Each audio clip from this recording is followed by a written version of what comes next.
It caught state lawmakers by surprise when Governor Hogan vetoed a bill designed to restore the bay's oyster population. Alex Dimitrick reports on the fight to keep oyster sanctuaries off limits to harvesting.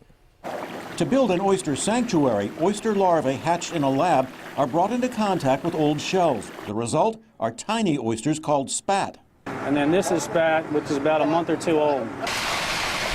It's a system that can place millions of oysters onto a man-made reef. Those designated sanctuaries are off limits to harvesting. A bill passed by Maryland's legislature would make sanctuaries in these 5 rivers permanently off limits. A bill the seafood industry opposed, and in an 11th hour veto, Governor Hogan stated this bill is bad policy, is bad for our watermen, and worst of all, is bad for the Chesapeake Bay. These are not new boundaries. They've been off limit to harvest since 2010.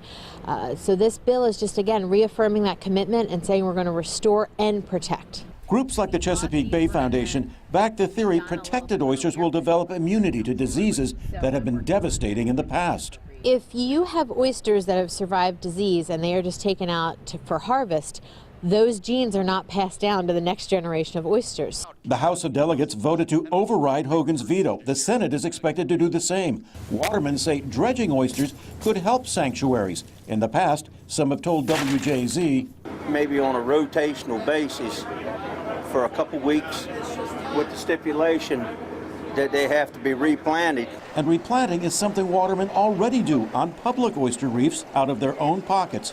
But it's a fraction of the sanctuaries. Alex Dimitrick, WJZ.